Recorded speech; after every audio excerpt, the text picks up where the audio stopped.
Hot off the plane.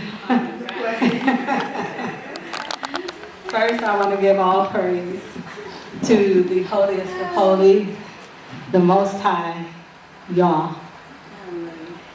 I want to give thanks to that force that gives life to all species and all the living. To that force, I'm eternally grateful. Secondly, I want to thank you all for coming out. It's very much a pleasure for you to come and to support this effort. Okay, I want to make a disclaimer. I'm going to pull up the next slide.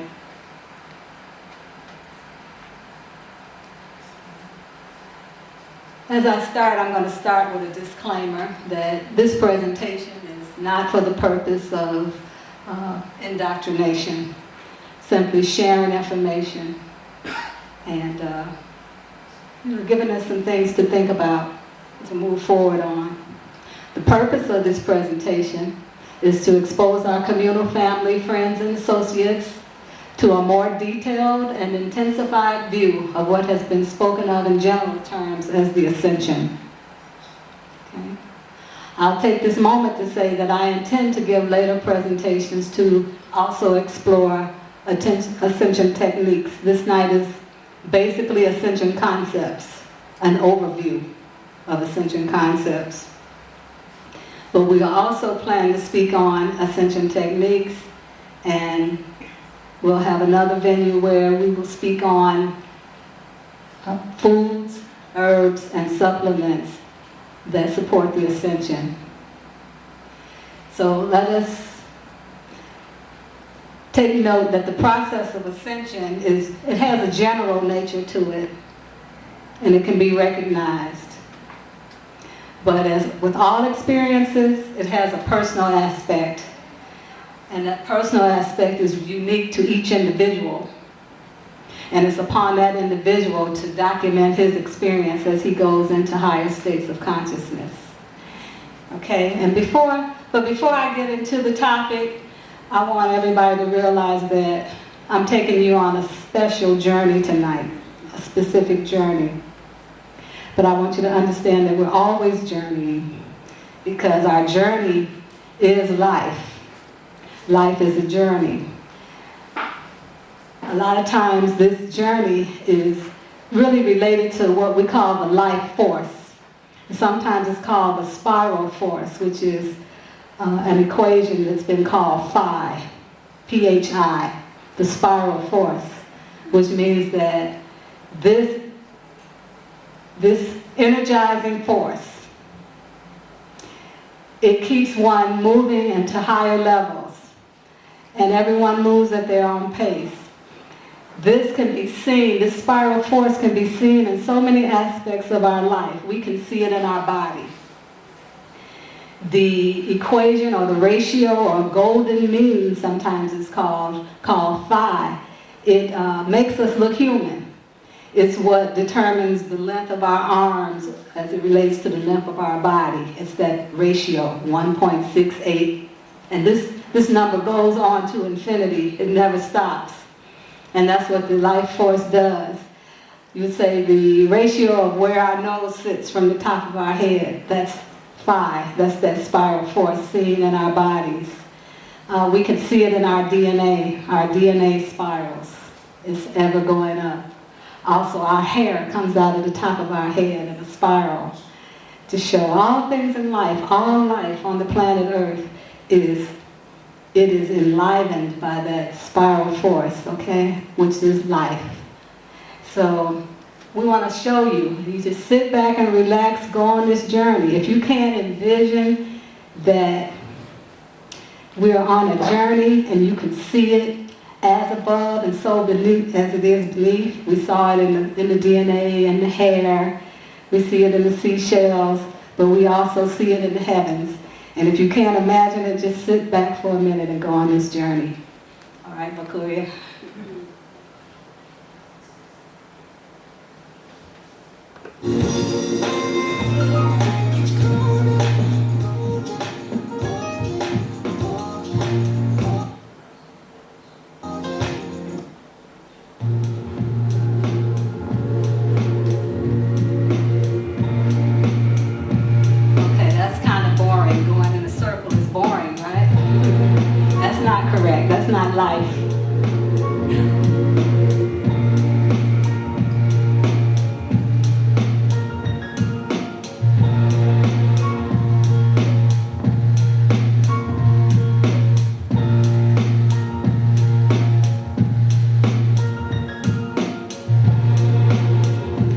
This is the sun moving, and the planets are spiraling around the sun. As beneath in the body, the spiral force is also in the heavens.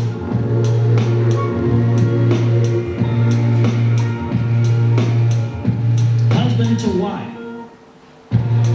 Look at this, honey. It says here that Earth travels 595 million miles an hour around the sun every year at the speed of 66,000 miles per hour. At the same time, the Earth is rotating around the center of the galaxy. The galaxy is traveling endlessly through space and is pulling the Earth along it with it. Now, how can you say that we never go anywhere, honey? Hello and welcome. This is our planet Earth. Right? We're on a journey. Life's a journey.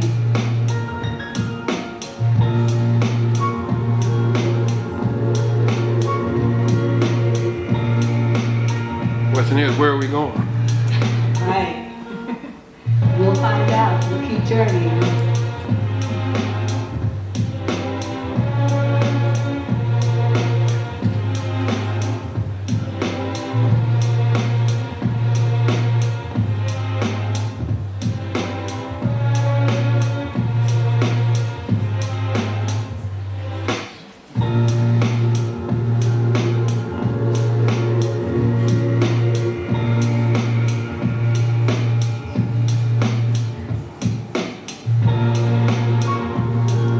Spiral force.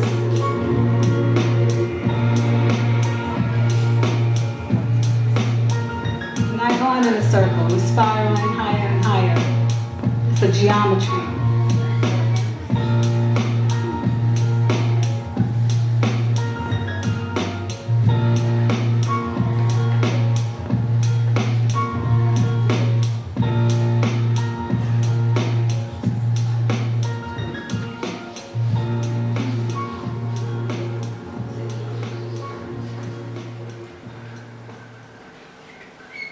Okay, just wanted to break the ice with that one. Okay, for about the last decade or more, the members of the Hebrew Israelite community have been given thought and contemplation to the idea of ascension, which we understand to be a raising of one's consciousness. Okay, next slide.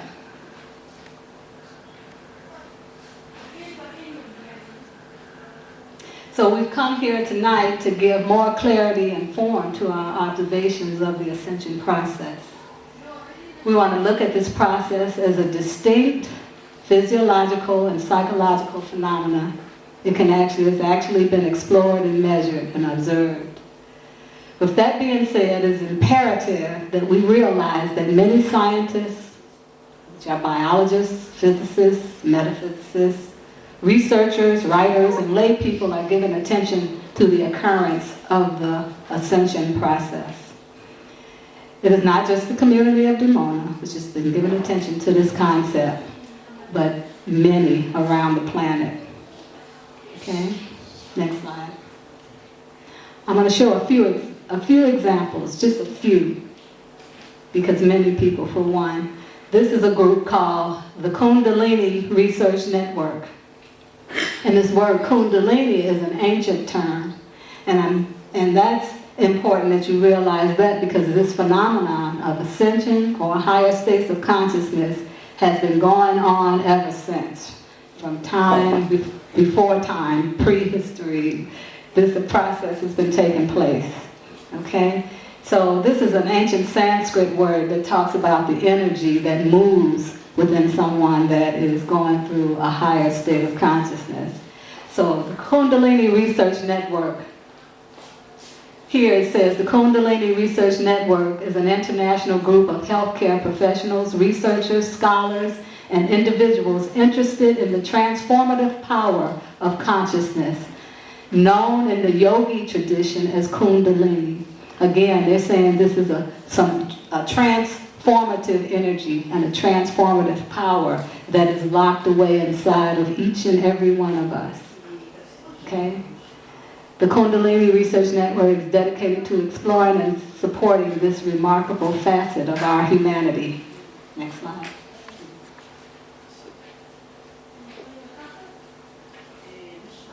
Everyone everyone knows my sister wife, Adiva.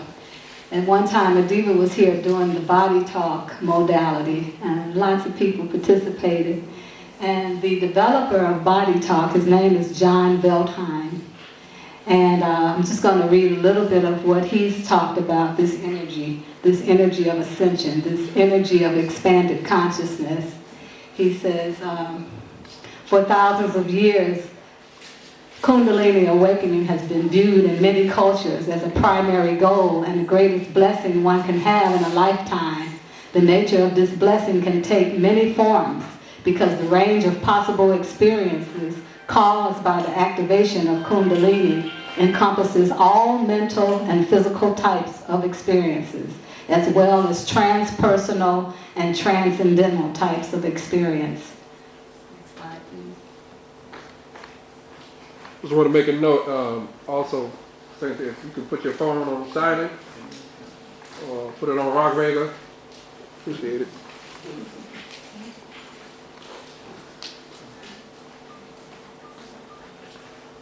Okay, again, this is John Veltheim. He's the founder of the Body Talk system. And I just wanted to read a few of his accolades.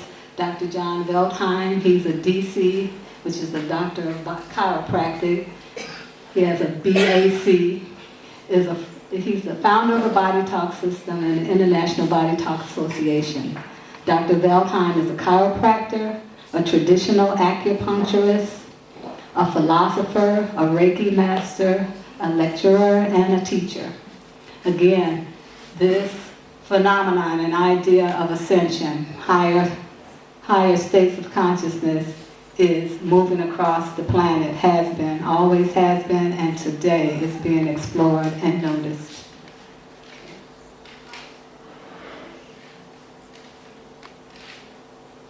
Okay, I want to give a few definitions of ascension. The concept or idea of ascension itself can be explained in several different contexts, depending on the spiritual tradition or philosophy. In general, academic language, what is the ascension? The act of rising or ascending, especially the act of moving to a higher or more powerful position. Okay, that's in general terms, but you can kind of see where we're going as you continue to understand this concept from different paradigms. We can even look at it from the religious paradigm, which has been very predominant throughout our lifetime and throughout the last, let's say, at least 1,000 years. The religious texts, they've talked about this ascension, especially around some noted figures. The religious language, the ascension, the Christian holiday. Let's see. Religious language, the Ascension, the Christian holiday that celebrates Jesus Christ's journey to heaven after his death. Okay, another understanding of that language will come as we continue to go into these higher states of awareness. And finally, we're looking at what we call the metaphysical definition of ascension. And this is what we're looking for right now. This is where, again, ascension, in a simple and spiritual sense, is very similar to the Eastern concept of enlightenment found in Buddhism. To become enlightened can simply mean to have full comprehension of a situation, your existence. Why are you here? What is your purpose? Enlightenment is a spiritual revelation or a deep insight into the meaning and purpose of all things. Communication with or understanding of the mind of God or source. This mind of God is the God self. Okay, this is where we're continually journeying to this level of reality, this dimension in reality. Profound spiritual understanding or a fundamentally changed consciousness whereby everything is perceived as an interconnected unity. No more division, no more wars, no more confusion. This is happening on an individual and transpersonal level, and we hope to see a changed humanity at some point, and it changed planet Earth.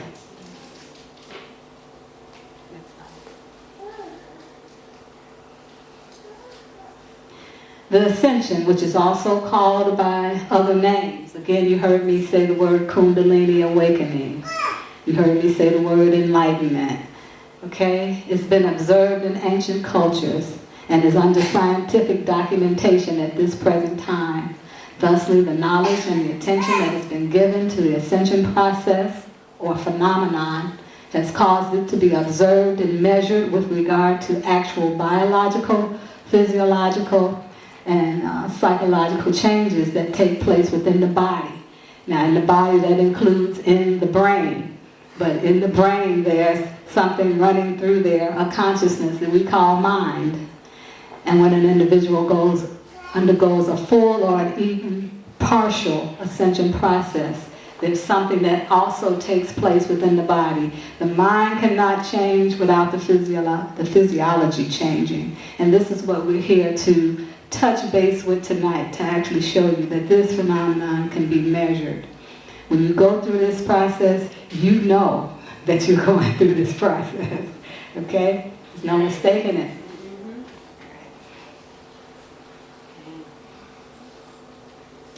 Various names for the ascension process. I took down the names, but I didn't talk about all the traditions because there's so many. I just put a few.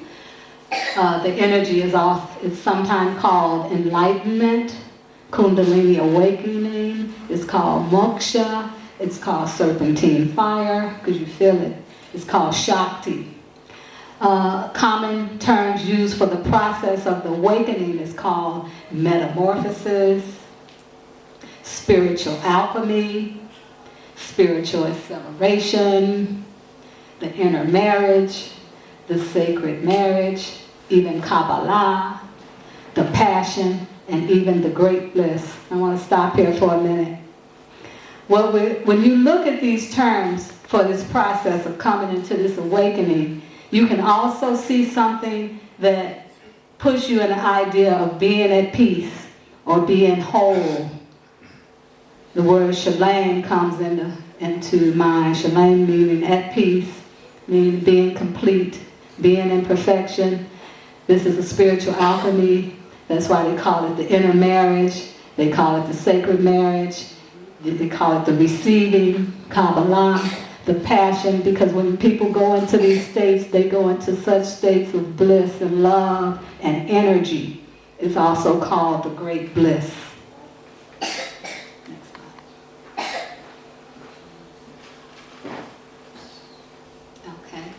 Now we're going to go into the reason and the purpose for this. We're seeing, with all of this being possible, going into a state of being at peace, being complete within oneself. No need to look outside of oneself. You know, we run around searching for that perfect mate, somebody that's going to complete us. It never seems to happen.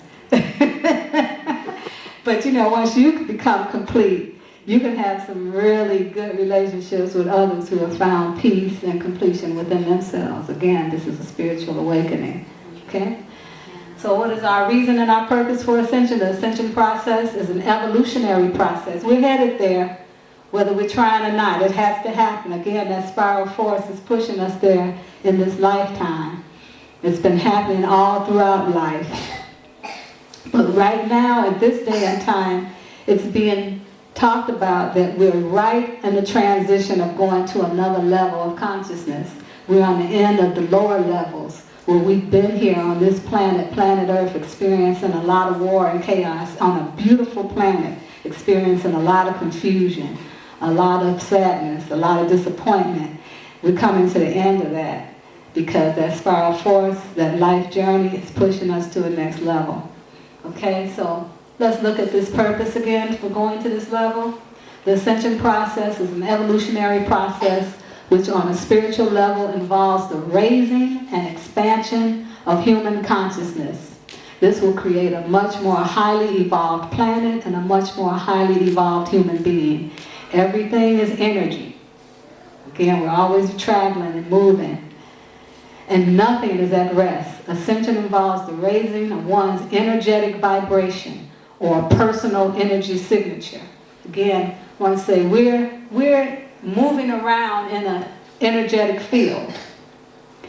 And because we've gone into a long period where we didn't understand how to operate this field that we live in, this energetic field that we're living in, that could also be called heaven, we've lost our ability to put out the right signature, an energetic signature. Once your consciousness raises, you put out a signature into the energetic field that affects it, and it causes things to work for you and to happen for you. Your desires begin to happen.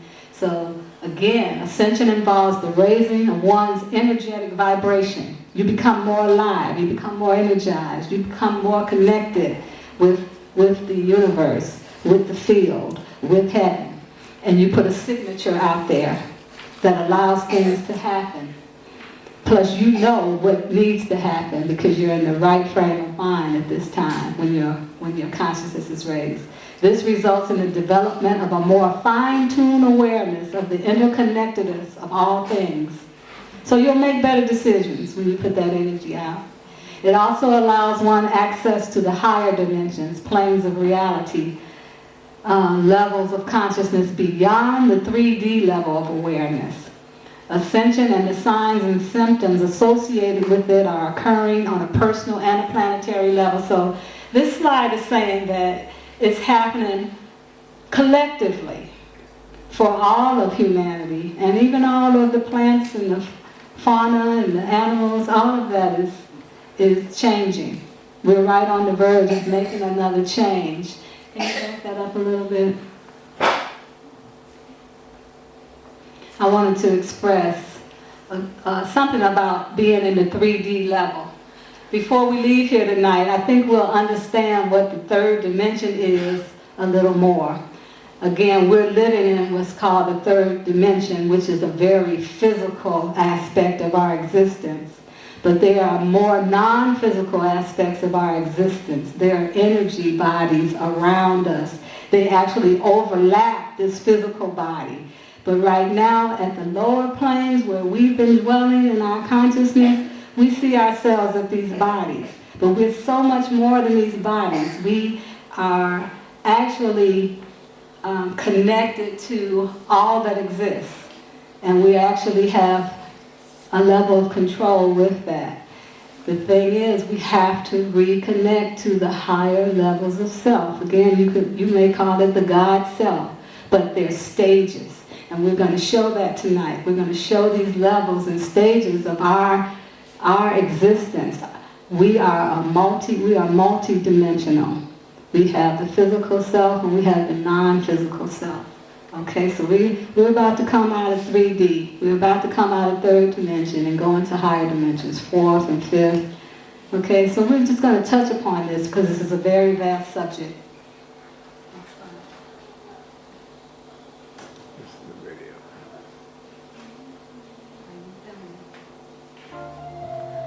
Consciousness expanded and decided to create many aspects of itself that all together can experience one another, in order to fully understand all aspects of the infinite possibility that it is. This is us, who we truly are, souls, all part of the same source, experiencing one another to remember all aspects of who we are entirely. Everything we see today has been created for the level of consciousness we have been playing with for a very long time. The structures of finance, education, health, food, religion, and so on all have come as a result of the limited experience we chose to create. But let's back up for a moment. This planet is a playground for souls to play within the human experience. We come onto the planet in these body vehicles to gain experience from each and every event our lives have to offer. The body vehicle, equipped with the mind, decodes the vibrational reality before us and creates what we see through our eyes. The soul is like the recorder of the experience the body is decoding. The soul remembers each experience and adds it to its archives. The experiences all add up and assist the soul in its journey of enlightenment. Enlightenment is simply the process of remembering who we truly are and why we are here. The soul will require many lives to completely remember itself and what it truly is. By living and experiencing each day, We are all gaining experiences and moving closer to enlightenment. Within the mind, we have a program known as the ego. The ego was designed to keep us from realizing who we truly are as souls. It convinces us that all we are these bodies and our thoughts. The programmed form of ego was put in and manipulated by those in power so they could keep the entire collective from realizing the truth about their existence, which would end the game of power the control system currently has. It is important to understand that we agreed as souls to play with the more limiting structure for a period of time, as the soul is not judgmental towards experiences and was up for recording the challenges this would create. Now back to today. The structure we have currently did not come from humanity creating what they felt was the best type of system to create. It came from a specifically designed plan by those in power. Everything from the financial system that enslaves us to the educational system that programs us, the religious texts that cut us off from who we truly are, to the food and medicine that poisons us and keeps us locked in a certain vibration. When we realize these things, as many are beginning to, we then ask, so how do we fix it? How do we change it and create something new? Many will bring up the idea that we must fight or kill the elite. Some will say we have to quit our jobs and get off the grid. Others feel technology is the answer. For this, we must first remember, the world today is one of a 3D level of consciousness. If we remain in the state we are in consciously and try to create a system from the same place, we will only create a similar limiting structure based on power, greed, control, and separation. This is all the ego is programmed for. You see, the issue is not necessarily the elite or the system in place, but us and the way we are programmed.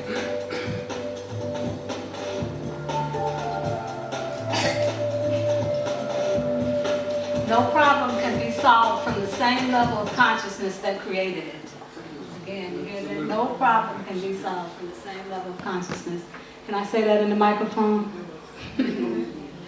No problem can be solved by the same level of consciousness that created it. Okay?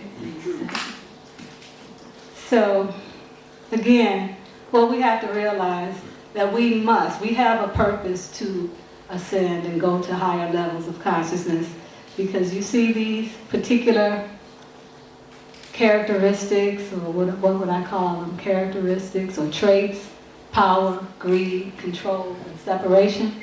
That's 3D. That's what we said we would play around with as souls for so many years.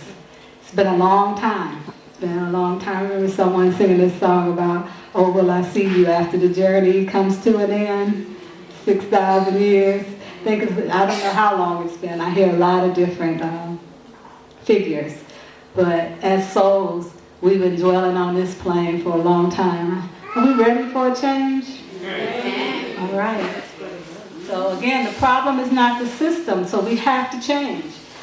This is my statement. It's but the way society is programmed, the way we've been thinking, the level that we've been thinking on. Even those who call themselves the elite, they're still on the same program. That's why they're afraid, so they're hiding information, they're playing with information, but they can't use it for its fullest benefit to really take humanity into that blissful state. Okay? Humanity operates from the 3D level of awareness. At this level or frequency of awareness, every system or social construct that we, humanity, put in place will succumb to the 4 egotistic traits or characteristics mentioned above. Until we ascend to higher dimensions of the self, we will fall victim to ourselves, to our ego. Okay, this is 3rd dimensional reality. I don't care what the system is. When you begin to pull up that epidermis, behind it, you see these things going on. Okay? We have to move beyond that. Next slide.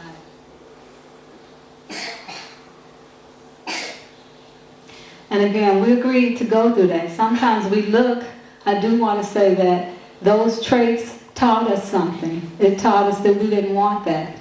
Again, we went through that experience, as he was talking about what we'd agreed to as souls to experience, so that we could come into an understanding of the contrast of knowing what you don't like, to go forward towards what you do like, to be able to make that distinction.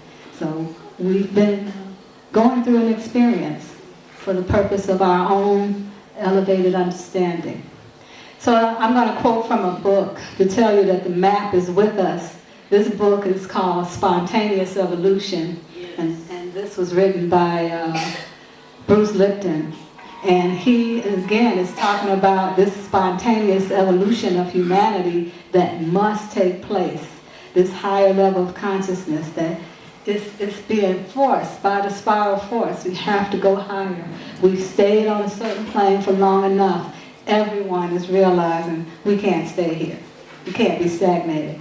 So, spontaneous evolution reveals that the struggle before us is not against some external enemy, but rather against culturally distorted misperceptions of human nature and human potential. These myths, programmed into our collective consciousness, are directly responsible for today's global crises. Fortunately, the blueprint for our sustainable, life-affirming future is already inside of us, encoded in each of the trillions of cells comprising our body. Okay, then he talks about his book. But there's another video that Bakuya, I call him Mr. Information. It was produced by an adept, someone who has gone into much higher state of consciousness. His name is Peter Sterling. And actually going to give you some homework to look at that because on YouTube, because the topic is so vast, I can't even touch upon everything that explains why the map is inside of us, why the blueprint is inside of us, why we're not alone, why we always say God is watching over us. It's the God self that's allowing you to bump your head and learn and say, oh, she's going to come around, she's going to make another choice, she's going to decide to connect with the higher self at some point, okay? So, next slide, please.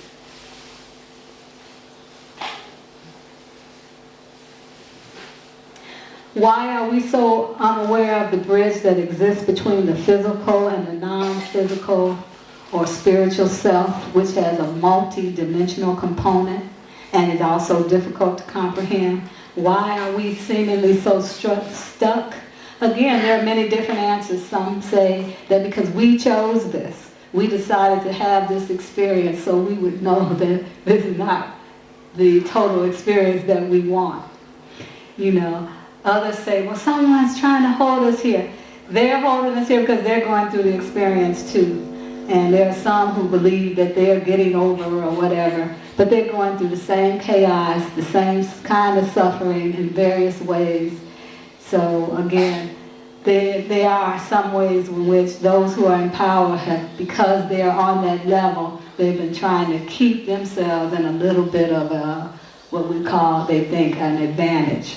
So this is something recent, even though we don't know when this started, you know, and throughout our history and throughout the metamorphosis of the creation, when we went through different phases of consciousness, but we know that we're here now. And I want to look at some of the more recent, we'll say, means of control where people have been saying, no, don't go to the next level.